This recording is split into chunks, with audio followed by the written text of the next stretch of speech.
खुलुमबाय गोजोन फुंबिलिनि गोजोननायखौ आंनि केकेलाय बड' रादाबनिफ्राय जासिहरग्रोनाय थाबाय। दासिमनि खौरांखौ नोंथांमोननो लानानै फैलायबाय। दिनै समबार बाराय दिनैनि गाहाय रादाबाव दङ आरो अन्नानै दासिमबो चेनेलखौ साबस्क्राइब खालामाखैब्ला साबस्क्राइब खालाम। दानिया फै जोङो दिनैनि गाहाय रादाबाव। सासे दुथां मानसिया गावनि उन्दै गथ'खौ 4-5 दाननि उन्दै गथ'खौ 30 नं राजा लामा खाथिनि गग्रापारा पुलिस थाना खाथियावहाय मनायाव सोनानै गालांदों। उन्दै गथ'जों गंसे गाइखेर बथलबो गालांदों होननानै मिथिनो मोननाय जादों। बे दुथां खामानिया सोरनि? दा पुलिस थानानि सुबुंफोरा नायबिजिरगासिनो दङ। उनाव गथ'खौ मोननाय लोगो लोगोनो फाहामसालियाव लांनानै फाहामथाय हैदों आरो नायबिजिरहैदों होननानै जोङो मिथिनो मोननाय जायो।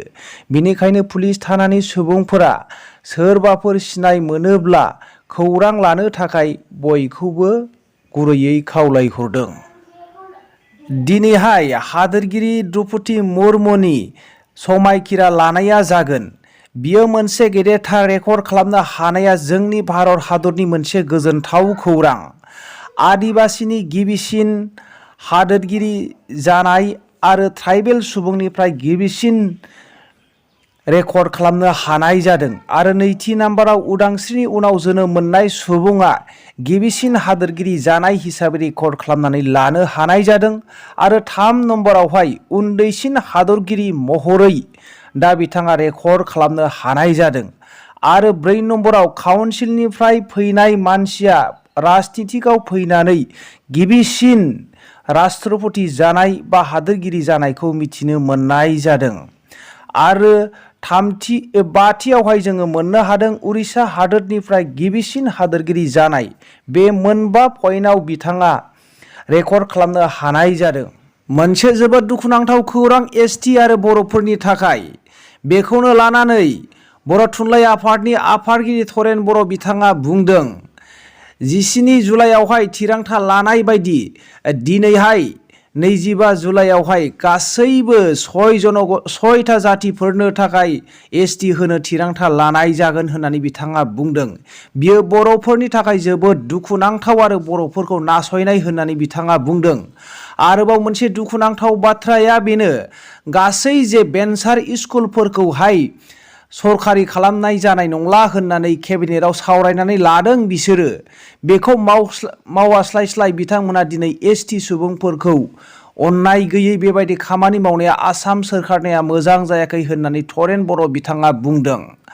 आरोबाव बड'लेण्ड जन सुरक्षा मन्चनि आफादगिरि दावराव देख्रे बिथाङा बुंदों मोनद' हारिनो एसटि होयोब्ला दिनै बर' हारिया जोबखाबाय होननानै बिथाङा बुंदों। एमएलएनि मासि एमपिनि मासियाथ' थांखाबाय, बिटिआरनि मासि, साखरिनि मासि, फरायनाय मेडिकेलनि मासि, इन्जिनियारिं मासि गासैबो थांजोबगोन।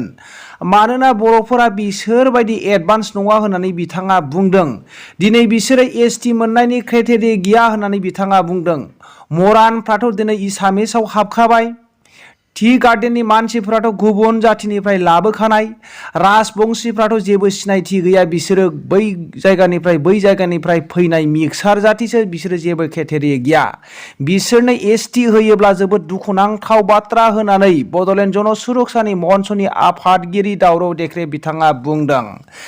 आरोबाव इउनाइटेड ट्राइबेल अर्गानाइजेसन आसामनि बिथांमोनहाबो बेबायदि बुंदों बिसोरनो एसटि जायोब्ला 10% साखरि मोनखायो। बेवहाय बर'फ्रा सासेबो साखरिनिफ्राय निल जागोन होननानै इउनाइटेड ट्राइबेल अर्गानाइजेसननिफ्रायबो बुंदों।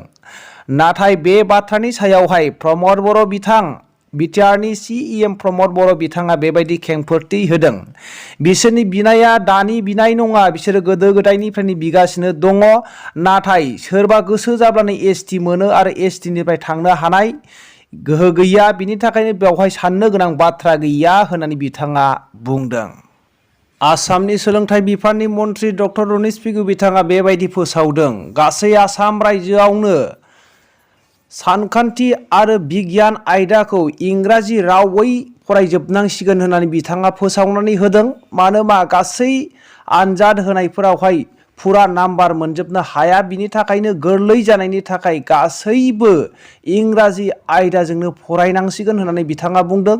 नाथाय गुबुन साबजेक्टफोरखौ गाव गावनि बिमानि रावजों फरायनो मोनगोन होननानै बिथाङा बुंदों। बेखौ आसाम केबिनेटआव थि खालामखाबाय होननानै आसामनि इडुकेसन मिनिस्टार डक्टर रनज पेगु बिथाङा बुंदों। बेजों लोगोसे दिनैनि रादाबा एसेनोसै। रादाबखौ जोबनायसिम खोनासंनायनि थाखाय बयनिसिमबो रोजा रोजा साबायखर थाबाय। जै बर' हारिनि जै।